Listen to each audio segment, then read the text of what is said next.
Si Lola, Wednesday, at Mike ay nagpasya na maglaro ng isang laro. Tingnan natin kung sino ang makakakuha ng 100 puntos. Sige, si Mike ang mauna. Iniisip ko kung ilang puntos ang makukuha niya. Ay naku, isa lang. Ang konti naman. Si Mike ay nakakuha ng isang pakete ng Cheetos. Ngayon, si Wednesday naman ang susunod. Halika na, Wednesday. Tara na. Let's go! Hila ng puntos na makukuha ng maliit at marupok na Wednesday. Wow, 10! Ngayon ay may 10 pakete na siya ng Cheetos. At ngayon ay kay Grandma naman. Hindi maaari. Nakita mo ba yon? Nakakuha siya ng 100. Hindi ako makapaniwala. Ang galing nun. Nakakuha si Grandma ng 100 pakete ng Cheetos. Sige, ang daming Cheetos niyan. Pero paano kung simulan na natin ang hamon? Challenge. Okay, sa pagkakataong ito, gagawin natin ang 10 at 100 patong ng food challenge. Si Wednesday ay may isang Chupa Chups, si Mike ay may 10, at si Grandma ay hula mo. 100 Chupa Chups. Sige, oras na para kumain. Si Wednesday ang mauna. Isa lang ang Chupa Chups niya. Sige na, buksan mo na. Nako, hindi pala ganun kadali. Hindi mabuksan ni Wednesday. Wala rin si Thing para tumulong. Lola, baka kaya mo o mukhang nagamit na ni Lola lahat ng lakas niya sa laro. Baka si Mike kaya. No. Sige na, kaya mo yan. Hindi pa rin gumagana. Hindi niya talaga mabuksan. Okay, ano na ngayon? Wednesday, may ideya ka ba? Please. Narito na si Thing! Tamang-tama ang timing. Sa kanyang mabilis na maliit na kamay, madali niyang natanggal ang pambalot ng Chupa Chups. Ngayon, sa wakas ay matitikman na ito ni Wednesday. Natapos niya agad ang lollipop na yon. Ngayon, si Mike naman. Naibukas ni Mike ang Chupa Chups ng mabilis. Wow! Sige, subukan mo. Talagang masarap ito. May ideya ka ba kung paano kainin ito ng mas mabilis? Ag ay Mike siyodat the Chupa Chups sa bobag. Sinilyon ito at sinimulang hampasin sa mesa. Medyo kakaibang paraan yun. Nagpasya pa siyang talunan ng mga ito. Kaya, ano ang nakuha natin? Alikabok ng caramel. Gusto ni Mike isawsaw ang Chupa Chups dito. Mukhang hindi takot si Mike sa mga dentista. Sige, kinakain niya ang natitirang mga piraso ng caramel ng ganoon lang. Ibinuhos niya ito sa kanyang bibig at dinilaan ng mga natira sa mesa. Yan ay medyo original. Pero ngayon ay turn na ni Lola. Ano ang naisip mo? Paano mo bubuksan ang lahat ng Chupa Chups na yon? Well, nagpasya si Mike na tulungan si Lola. Naisip niya kung paano tanggalin ang lahat ng balot ng sabay-sabay. Para dyan, gumagamit siya ng vacuum sa hardin. Siguraduhin mo lang na sa Chupa Chups ka tumatarget, hindi kay Lola. Lola, wala na ang hairstyle mo. Hindi talaga masaya si Lola tungkol dito. Ipapakita na ni Mike ang ibig niyang sabihin. Mahusay niyang hinipan ang mga balot ng Chupa Chups. Gumana ito, pero ngayon si Wednesday ay natabunan ng mga balot. Oh, sige! Panahon na para tikman ang mga ito. Si Lola ay may 100 Chupa Chups. Paano niya kakainin ang lahat ng iyon ng mabilis? Lola, huwag magmadali. Mahaba pa ang lalakbayin mo. Hoy, Mike, sandali lang. Hindi iyo yan. Huwag mo nang isipin na nakawin ang candy ni Lola. Malinaw na gusto niyang kainin ng lahat mag-isa. Hindi ganoon kahirap isiksik ang maraming Chupa Chups sa kanyang bibig. Pero ang ilabas ang mga ito ay tunay na hamon. Mike, paano kung tulungan mo ang Lola natin dito? Naipit ang mga Chupa Chups sa kanyang bibig. Sige na, hilahin mo ng mas malakas. Naku. Mike, sa tingin ko natanggal mo ang panga ni Lola.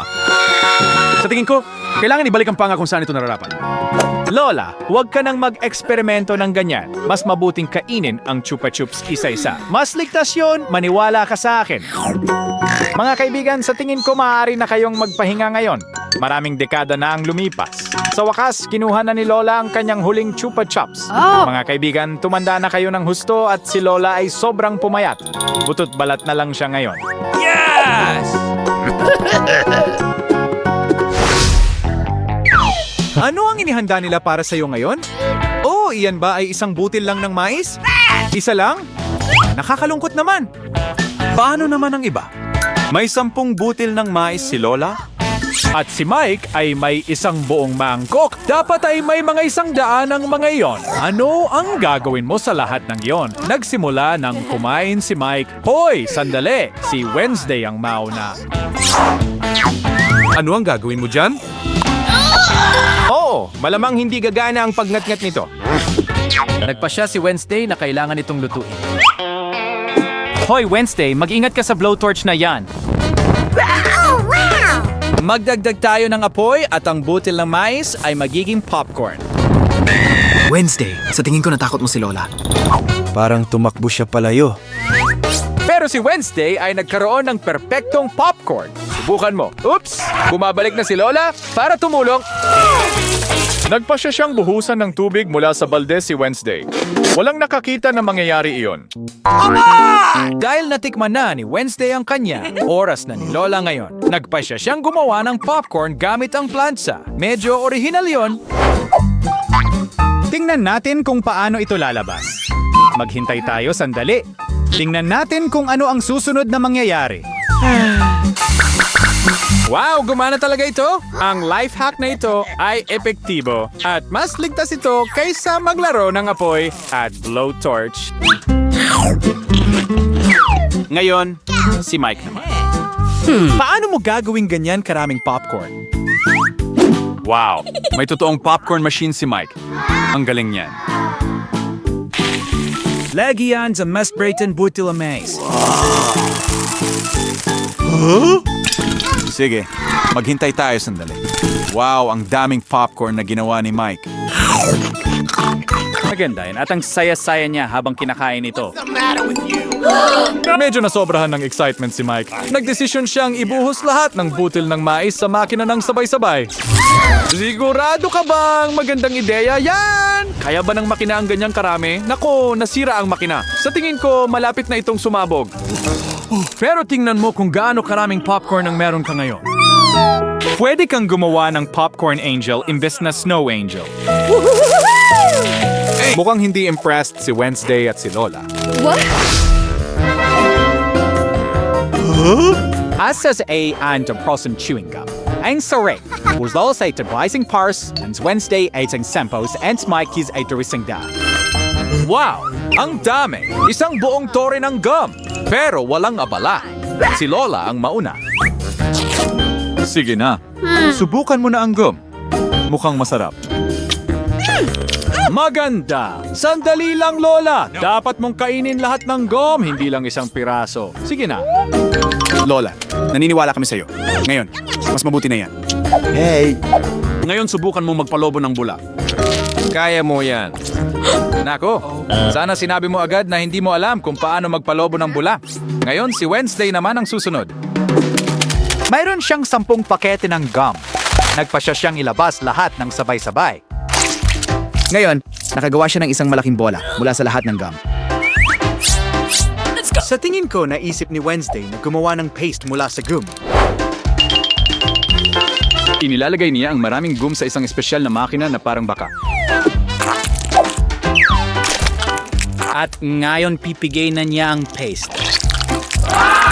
Mike, tingnan mo ito. Oh, masyado siyang abala sa pagbibilang kung gaano karaming gum ang meron siya. At gumawa si Wednesday ng spaghetti mula sa gum.